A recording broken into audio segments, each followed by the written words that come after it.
दोस्तों, वैसे तो दुनिया में कई देश हैं जहां पर आपको बड़े बड़े पहाड़ और पर्वत देखने को मिल जाएंगे, लेकिन आज मैं इस वीडियो में जिस खतरनाक देश के बारे में बताने जा रहा हूं, वहां पर भी कुदरत ने बहुत सारे मरुस्थल, पहाड़ और पर्वत बनाए हैं। दोस्तों, कहा जाता है कि धार्मिक युद्ध वैसे तो ज़्यादा बड़ा नहीं होता, लेकिन अगर कभी कभी ये धर्म युद्ध बड़ा हो जाए तो बड़े बड़े देश को भी तोड़ सकता है। और ऐसा ही हुआ अरब के पूर्व सबसे बड़े देश सीरिया के साथ। तो दोस्तों, आज के इस वीडियो में हम जानेंगे कि कैसे अरब का सबसे बड़ा देश सीरिया धर्म युद्ध का शिकार हो गया और आज ये देश मात्र 1,85,180 किलोमीटर पर स्क्वायर के क्षेत्रफल का ही रह गया है। तो दोस्तों, अगर अभी तक आपने इस वीडियो को लाइक नहीं किया है तो इस वीडियो को लाइक कर दीजिए और ऐसे ही रोमांचक कहानी के लिए आप हमारे इस चैनल को सब्सक्राइब भी कर सकते हैं। तो दोस्तों, चलिए वीडियो में आगे बढ़ते हैं। दोस्तों, सीरिया आधिकारिक रूप से सीरियाई अरब गणराज्य यानी कि दक्षिण पश्चिम एशिया का एक स्वतंत्र राष्ट्र है, जिसकी राजधानी दमास्कस है, जो उमैयद खिलाफत तथा मामालुक साम्राज्य की राजधानी भी रह चुका है। सीरिया नाम प्राचीन ग्रीक से आया है। प्राचीन काल में यमन इस देश को सीरियोई कहते थे। इस पद का प्रयोग प्रायः सभी तरह के असीरियाई लोगों के लिए होता था। विद्वानों का कहना है कि ग्रीक लोगों द्वारा प्रयुक्त शब्द असीरिया ही सीरिया के नाम का मूल है। असीरिया शब्द खुद अकद्दी भाषा के असुर से आया है।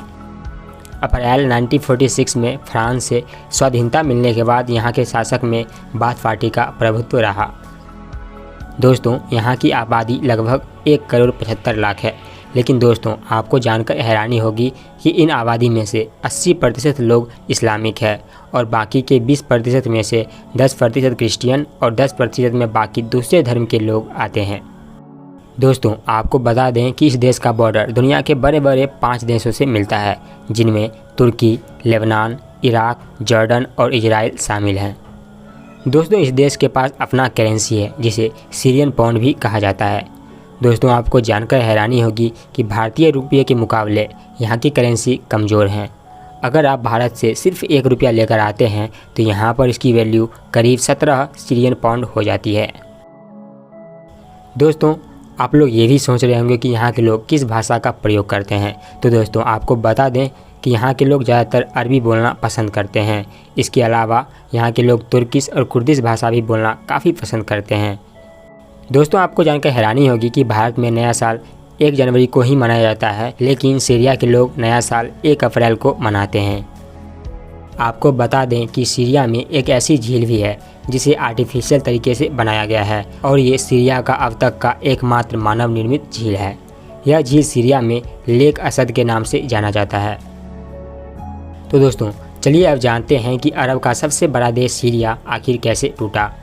दरअसल इस देश का जीसस और उनके धर्म से काफ़ी लगाव था, लेकिन बाद में यहाँ के लोगों ने इस्लाम कबूल कर लिया और इस वजह से यहाँ पर अभी फ़िलहाल 80% लोग इस्लामिक हैं। यहाँ के इस्लाम में 2 इस्लामिक कास्ट शिया और सुन्नी हमेशा से ही एक दूसरे के शत्रु समान रहे हैं। उस समय भी ये दोनों मुस्लिम प्रजाति हमेशा से ही एक दूसरे से लड़ते झगड़ते रहते थे। इसी गृह युद्ध के चलते आज यह देश कई भागों में बट गया। आज भी यहाँ अशांति फैली हुई है और आज भी यहाँ गृह युद्ध होते रहते हैं। आपको बता दें कि इन सब में सबसे पहले 2011 में सीरिया घूमने के लिए बहुत ही उपयुक्त और अच्छी जगह होती थी, लेकिन इन गृह युद्ध की वजह से हर चीज़ तबाह हो गई। 2011 में एक सिविल वॉर हुआ और इस देश के लोग कई भागों में बंटना शुरू हो गए। कुछ ही सालों बाद सीरिया में 3 तरफा युद्ध आरंभ हो गया, जिसमें एक तरफ से था असद, जिनके सपोर्ट में रूस और ईरान थे। वहीं दूसरी तरफ थे सुन्नी इस्लाम, जिन्हें अमेरिका और सऊदी अरब का सपोर्ट मिला। वहीं तीसरी तरफ थे ISIS, जो कि इन दोनों समूहों का दुश्मन था। इन 3 तरफा युद्ध की वजह से सीरिया जैसे खुशहाल देश भी टूट गया।